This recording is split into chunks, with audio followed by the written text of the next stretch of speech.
Diyan ba? Ang problema man go, diya mismo sa eskwela napatuman ba? No? Awa ragoy pakita rago ng Republic Act 10627. Kay klaro gi kay nang ato ang balaod aning anti-bullying, Brigada Arnel. Kay kining bullying, no, ay came across aning daghan kay mo paabot diri sa ato Brigada Arnel ng ilang mga anak na bully sa school. Pero minus ang gihimo sa eskwela to address anang ingon ni anak nga ma-resolve. It's that very special time of year. The Treehouse Holidays are here. Filled with family and food, popcorn, and gifts from above. There's Peppa and Thomas and Elmo to love. So put on your smiles and get ready to play because Treehouse is here for the whole holiday. Happy Holidays every Friday starting at 2:15 on Treehouse. Also available on Stack TV.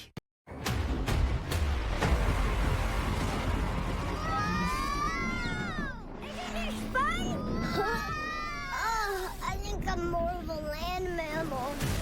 Brace for impact! Whoa. If we're going into that jungle, we need to suit up for the job. Whatever this island throws at us,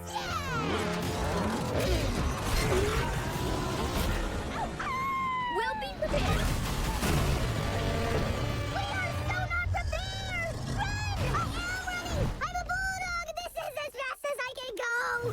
This summer, Dino Island is the greatest discovery in the world! I'm Rex. Why don't you let me show you around? Yeah! Welcome to my home sweet home. Whoa! It doesn't have a big screen TV or Wi-Fi. Ah! That's just my iCloud. He's always watching.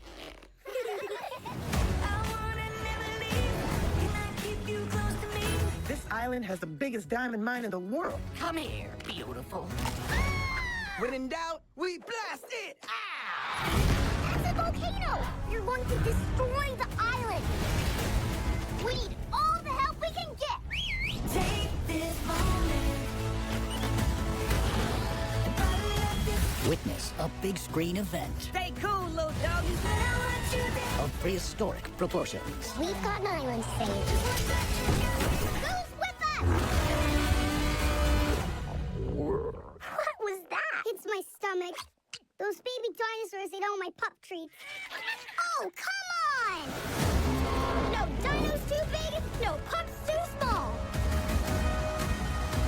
I can do this. Paw Patrol, the Dino Movie. No fair! I want a dinosaur BFF. Best friends forever. Oh, ow, ow, ow, ow, ow! Okay, stop, never mind!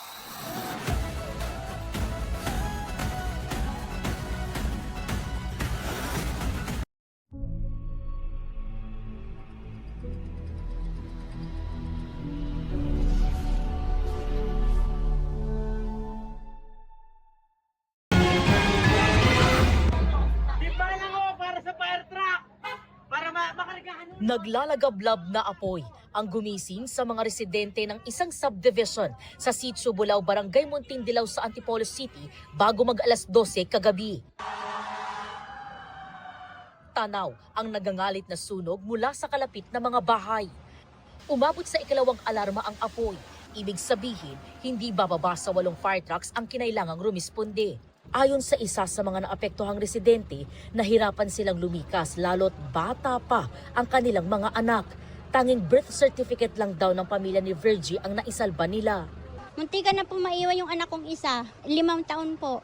Binalikan po namin yung anak namin, tapos inablot na lang kami ng mama. Mausok po, malaking mainit, yun po. Sobra po masakit, nadurog po yung mga gamit namin, doon walang natira, walang nasalba. Wala rin daw naisalba kundi ang kanyang cellphone at wallet, ang 78 anyos na si Lolo Armando. Ginising ako nung apo ko. Ay paglabas namin, nagliliab na. Ay sabi ko, tubig. Sabi nung pinutulan daw ng kuryente. Tapos gumamit ng kandila. Ayun, doon daw nag-umpisa. Problema namin nga ngayon, magpapasko, saan kami matutulog. Bahay namin ay sunog lahat. Ilang oras namang naghintay si Rodel sa paghahanap sa kanilang naiwang 73 anyos na nanay. Mag-aalas 4 kanina nang kinumpirma ng Bureau of Fire Protection ang natagpo ang sunog na bangkay ng biktima. Ano kami ng mga tubig sabi sa bahay nila para maisalba pa po. Kaso wala na po, sobrang lakas na po ng apoy. Siguro po, tulog na tulog po. Saka ulyanin rin po. Mahirap po. Biglaan po yung nangyari.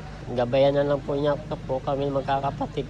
Ang estimate namin na area nung nasunog nasa 500 square meter. Tapos nasa 32 to 35 na families yung affected. Totally burned. Estimate po siguro mga 100 individuals, more or less. Ang challenge po nito, sa looban tayo, masikip ang daan. So nahirapan ng mga bumbero kasi maraming subdivision sa area. So iba't iba yung napasukan, pati nga ako na-delay din ng pagpasok. Inaalam pa ng BFP ang pinagmula ng sunog, gayon din ang halaga ng pinsalang dulot nito. Pasado 1:30 ng madaling araw kanina nang tuluyang naapula ang sunog. Para sa GMA Integrated News, EJ Gomez, nakatutok, 24 oras.